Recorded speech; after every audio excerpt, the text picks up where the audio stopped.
Muslim faithful in Nigeria joined their counterparts across the world in commemorating Eid-el-Kabir. What is the significance of Eid-el-Kabir and how are people supposed to celebrate the festival? This and more will be our focus on Panorama today. But first, the news making the headlines. I am Nolin Ebel Ame. Eid Mubarak. Stay with us. We'll be right back.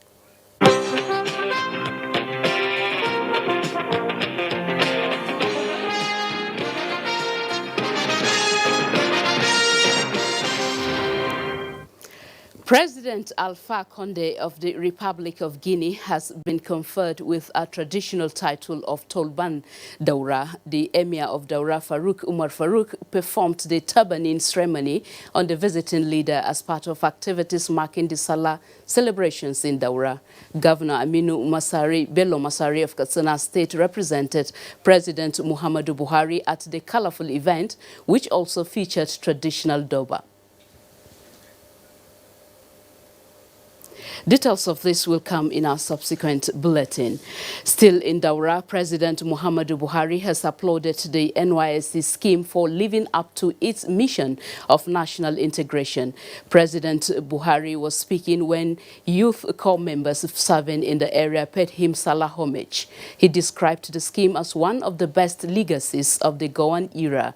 State House correspondent Adamu Sambo reports. The youth corps members in their numbers converged on the private residence of the Nigerian leader to not only demonstrate their solidarity and support, but wish him a successful and memorable Salah celebrations. Indeed, it was a joyous moment of history for them as the president, accompanied by the Guinean leader Alpha Condé, came to show appreciation.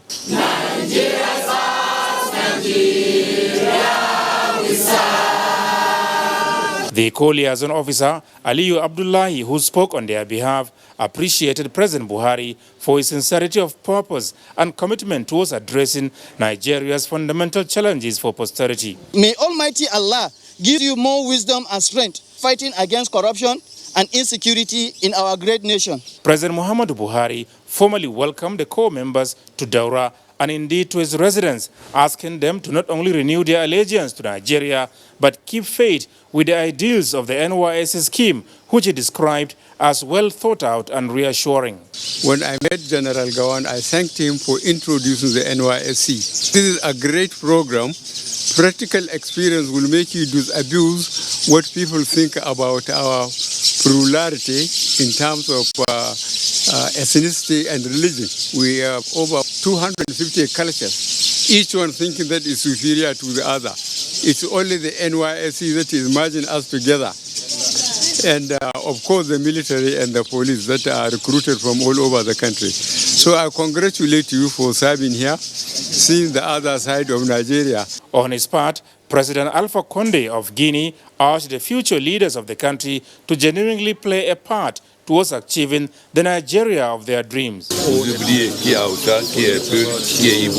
He said, for all of you here, he has one message for you. Know that first you are Nigerians before you are from any ethnic group. In the spirit of the season, President Muhammadu Buhari donated 2 bulls, 10 bags of rice, and 250,000 naira to the corps members. From Daura, Adamu Sambu, NTA News. Muslim faithful in Nigeria yesterday joined their counterparts across the world in commemorating the Feast of Sacrifice, better known as Eid-el-Kabir. In Daura, President Muhammadu Buhari and his Guinean counterpart, President Alpha Condé, worshipped at Kofar Arewa Eid ground in the ancient town of Daura, Katsina State. State House correspondent Adamu Sambo again reports that a colorful durbar was held in honor of the two leaders. It was another moment of historical significance for the people of the ancient town of Daura as President Muhammadu Buhari, his counterpart from the Republic of Guinea, Alpha Condé, and Governor Aminu Bello Masari arrived at the community's Eid ground for worship. Family, friends, and acquaintances of the president from across the emirate were already on hand, including the paramount ruler of the kingdom, Emir Umar Farouk. The chief imam of Daura, Safiyanu Yusuf Ansawai, who led the 2-rakat congregational prayer, admonished the Ummah to remain prayerful against all adversities of life and indeed thankful to Allah for His enormous blessings. Their trust in the Almighty, he emphasized, must be kept alive, so also the virtues of sacrifice, obedience, justice, tolerance, love for one another, and indeed care for those in need. Special prayers were offered to Allah for protection and guidance of the Nigerian leader and his Guinean counterpart, as well as for peace, unity, stability, and development of the two countries. Governor Aminu Bello Masari of Katsina State and the Emir of Daura, Farouk Umar Farouk, used the opportunity to appreciate the efforts of their worthy son, President Muhammadu Buhari, at selflessly taking Nigeria to the next level for sustainable future of the country. Emir Farouk in particular reassured the president of continued support, cooperation and understanding of his people and prayed Allah to continue to protect and guide him aright. As a mark of respect, President Alpha Conde of the Republic of Guinea was given the honor to perform the symbolic ram slaughtering, demonstrating the total obedience to the will of Allah as exemplified by Prophet Ibrahim. A mammoth crowd of well-wishers later converged along the major street of Daura to catch a glimpse as well as show appreciation, support and goodwill to the Nigerian leader and his guests as they headed home from the Eid ground. Why Salah celebration in Nigeria? A question posed by NTA News to the Guinean leader Alpha Conde. Parce que j'ai beaucoup de respect pour le président Buhari. I have come to support my brother, an African leader who is committed to the transformation of Nigeria, who is committed to fighting corruption, who is committed to bringing peace, security and counter-terrorism in Nigeria. These are not easy tasks, but I'm here to support him. I know he has made enemies. I know it is not easy, but once Nigeria is well governed, Africa will also be uplifted. So it's our duty to come here to support him. And just like the Emir said, he's an honest man, a sincere man, a patriot who is committed to his people. So this is a value that is rare in Africa. And it's my duty to come here today to be with him. Feeling satisfied and indeed honored by President Conde's visit, President Muhammadu Buhari restated his resolute commitment to selflessness in national service for sustainable growth and development of the economy. I feel quite honored by the President of Guinea, who came and spent the time with us here in Daura and see the typical one of Nigerians' way of celebrating this great day. Insecurity is still a major issue, and corruption, as you say, is still fighting back. What can you assure the people of Nigeria? We are doing our best within the system, and we are remaining steadfast. In the meantime, a special durbar was organized by the Emir of Daura, Farouk Umar Farouk, in honor of the visiting Guinean leader Alpha Conde. President Conde, accompanied by President Muhammadu Buhari and the Katsina State Governor Aminu Bello Masari, was treated to a spectacular show of horsemanship, courage and agility by a retinue of the Emir's regimental guards and servants of the Emir's palace. It's a sign of appreciation, of respect and recognition for the honor he has done to our president by coming here to Daura. Salah celebrations continue in Daura. From Daura, Katsina State, Adamu Sambu, NTA News. More on Eid-el-Kabir, the festival of sacrifice brought together Muslims across Nigeria at various praying grounds to observe the Eid prayer. At the National Eid ground in Abuja, the Murshid of the National Mosque, Professor Shehu Galadanchi, led the Eid-el-Kabir prayer. Abdullahi Musa Suleja reports. Though not an obligatory prayer, Eid prayer is highly recommended for Muslims to mark either of the Eids in Islam. And in compliance with this, Muslim faithful in Abuja went to different Eid grounds, dressed in good attires, and also left home early to be at the ground, which are mostly at the outskirts of the town or city. The young and the old, male and female, all attend the Eid congregation, and arrival of the Murshid of the National Mosque heralded the prayers. Allahu Akbar. Allahu Akbar. As ordained in Islam, the congregation waited after the 2-rakat prayer for the Imam's sermon. This year, Murshid of the National Mosque, Professor Shehu Galadanchi, admonished Muslims to refrain from the evil deeds seek Allah's guidance and work toward peaceful coexistence. Allah Almighty says, on that day will men proceed in companies sorted out to be shown the deeds that they have done. The Murshid slaughtered the sacrificial ram, paving the way for others to do so as soon as they return home from the Eid ground. Abdullahi Musa Suleja, NTA News.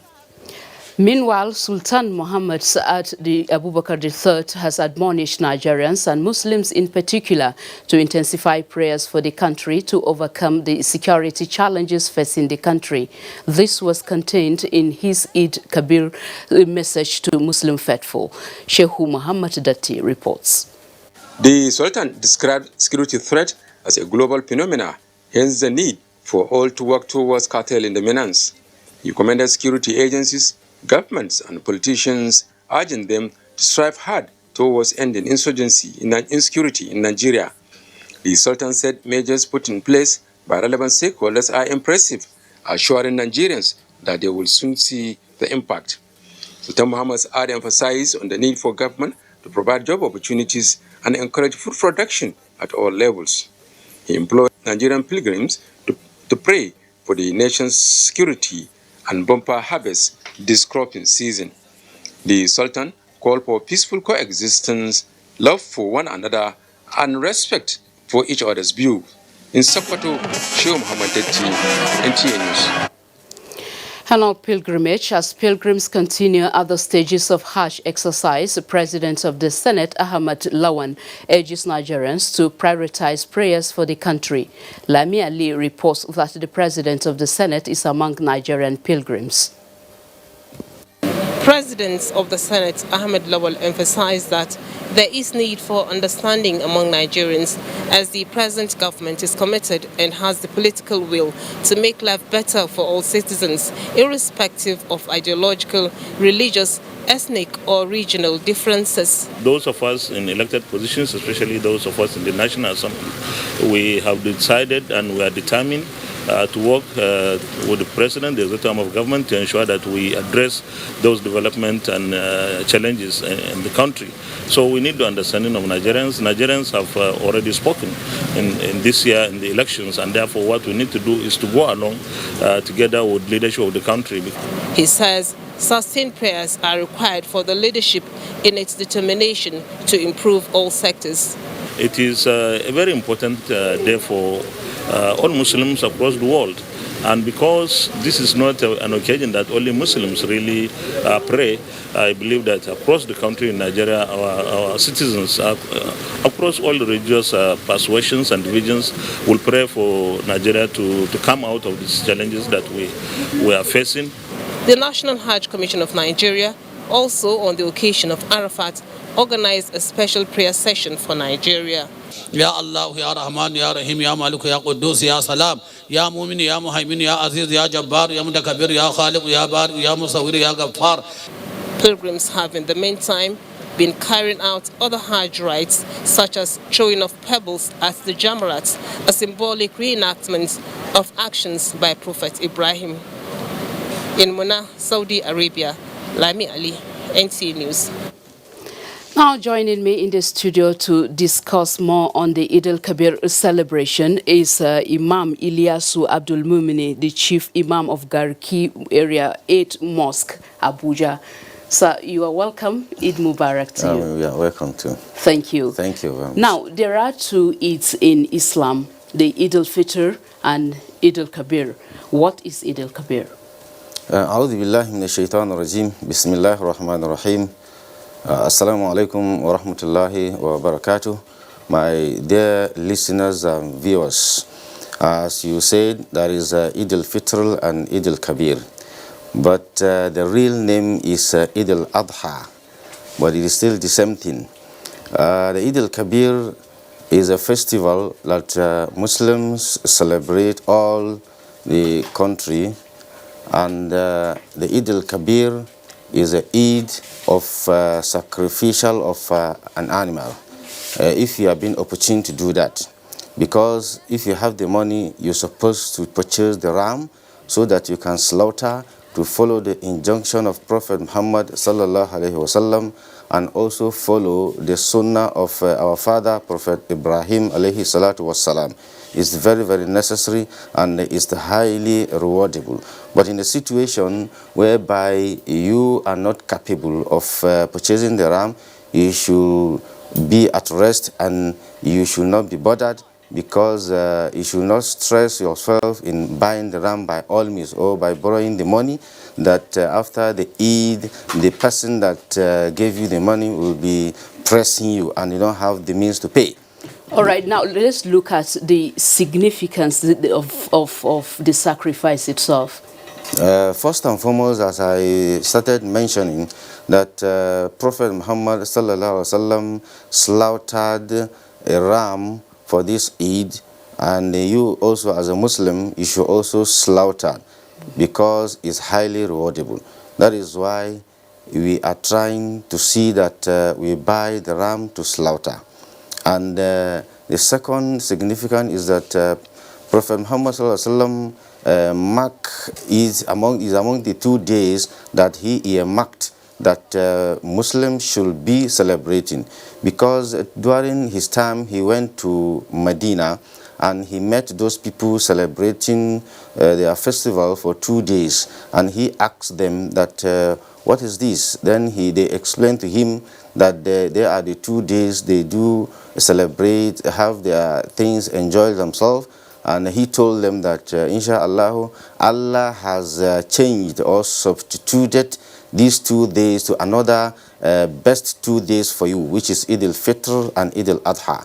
You understand? So it's sunnah of Prophet Muhammad sallallahu alaihi wasallam. And again, among the significant is a day that Muslims converge in Eid prayers, and they observe 2 rakat of prayers, and it makes people that you don't see them for long, you met there in the Eid and you greeted, and you know, a lot of joy. Rapport, good relationship there. Yes. Okay, now why is it ram, not other animals? No, the ram is more rewardable. If not, there are categories of animals that you're supposed to use for sacrifice. One, you can use camel for the sacrifice, you can use cow, you can use ram, you can use sheep, and you can use goat. You understand? That is why the years that you're supposed to reach before the sacrifice is being specified. For instance, if you want to use camel, the camel must reach 4 years getting to 5. If you want to use cow, the cow should be 2 years getting to 3. And if you want to use goat or ram, 1 year and above. And if you want to use sheep, 6 months and above. You understand? They are saying this thing so that the one you will buy will be the one that is very big and healthy. You understand? Okay, so those that are, the animals that are deformed are not welcome here? Are not welcome. All right. Yes. Now that takes me to the next question. Is it compulsory for each Muslim to do that? Because if you look at, there are instances where people may go out of their limit to get that done. What do you have to say on it? No, Prophet Muhammad sallallahu alaihi wasallam has coined the similitude in the authentic hadith, his tradition, and he slaughtered 2 rams, big ones, during his time. The first one he slaughtered, he said, Allahumma hadha anni, I slaughtered this for me and my family. And he slaughtered the second one, he said, wa amman lam yudahi min ummati, I slaughtered these for those who are not capable of slaughtering the ram. So we can see that in a nutshell, Prophet Muhammad sallallahu alaihi wasallam has done it for those who are not capable, for those who has no means to slaughter an animal during this festival. So with that, as a Muslim, you don't supposed to stretch yourself. It's not compulsory. It's not under duress. You understand? And again, some people used to say, if you've started sacrificing an animal for 10, 15 years, and this time around, because of the economic predicament, you cannot be able to afford it, but you must. No, there is no anything must there. So if you don't have the means, just forget about it. Okay. Now, who are those supposed to benefit from this slaughtering of animals? Prophet Muhammad Sallallahu Alaihi Wasallam has categorized or divided the people that are supposed to benefit into three. One, he say, Kulu, Waddakhiru, Watasaddaku. You should divide the animal or the meat into three parts. One part, you should consume it within your home, you and your family and your children. Then the second part, you should give out for sadaqah, charity. And then the third one, you should give as a gift. You understand? So you should not keep it and consume it alone. But in Islam, Islam is very, very flexible and simple. And that is why they say you can divide it into two, meaning the meat. One part you consume it within your family, and another part you give it as a sadaqah. And you can also decide that you're not going to give anybody and consume it all. But you should remember that in a situation whereby you do that, if the meat is too much, it will also affect you and your family. So it's better for you to share it or some of the meat out to people so that you can also gain reward. As you are happy, the people that give meat and they are also happy, particularly those that did not have the means of slaughtering the ram.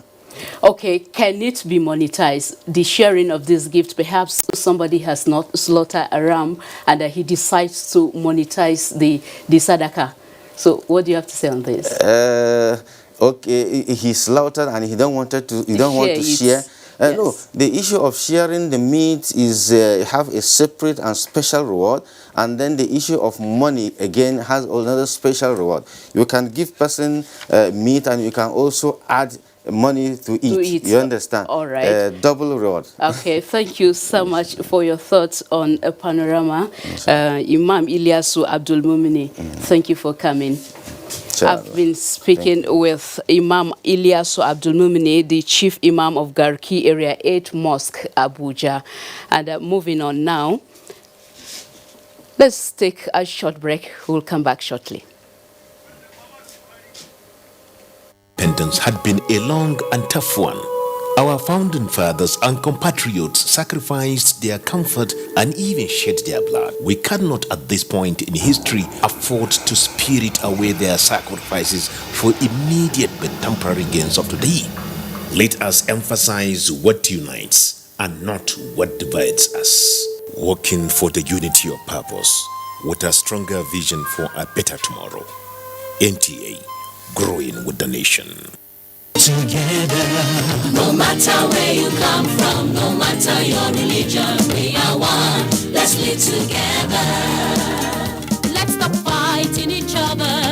Let us live as one. It doesn't matter where you come from, your tribe or religion, man, woman or child. It doesn't matter who you are. Put Nigeria first. No matter where you come from, no matter your religion, we are one. Let's live together. How can we develop when we're always in crisis? Families have become refugees in their country. No matter our differences, show some understanding. No matter where you come from, no matter your religion, we are one. Let's live together. Nigeria, the only country we can train with remarkable potentials to excel. Let us believe in ourselves and change our attitude for the sake of our country and generations unborn. Let us revive our cultural values, which are our essence as a nation. Let us renew the spirit of patriotism and hope in our dear country. Do not take or give bribe. Be punctual always. No more African time. We can't expect to be global citizens and operate on African time. Join the queue. Insist that people are attended to on a first-come basis, no matter who they are or where they come from. Nigeria, good people, great nation.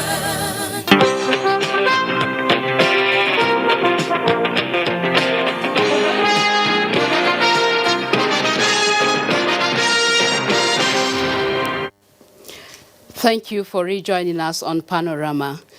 President Muhammadu Buhari says the federal government will always appreciate those who bring honor to the country, particularly in the areas of scholarship and other lofty endeavors.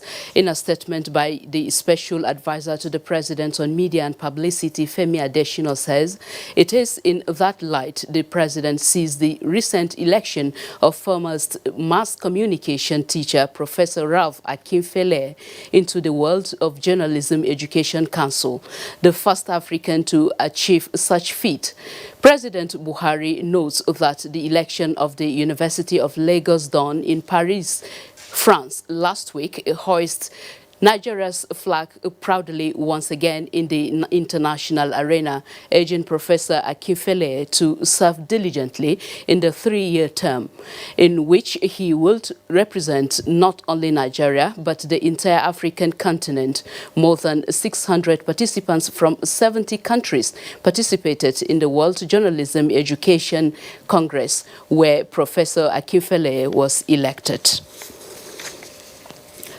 Meanwhile, the President Muhammadu Buhari has condoled the family, friends, relations, as well as diplomatic community over the passing of Dr. Biodun Nathaniel Olorunfemi, former ambassador of Nigeria to Namibia. A statement by Special Advisor to the President on Media, Femi Adesina, says the demise of the former ambassador is a great loss to Nigeria, as the departed had unique record of successfully turning around many parastatals and businesses that were hitherto underperforming. President Buhari recalls that Dr. Olorunfemi, as permanent secretary of the Federal Capital Territory, assembled technocrats to develop blueprint for the effective administration of FCT as a megacity, and is also credited as one of the brains behind the development of the solid mineral sector in the country. The deceased served as ambassador to Namibia from 2012 to 2015. And it is on this sad note that we conclude News Panorama at this hour. Thank you for watching.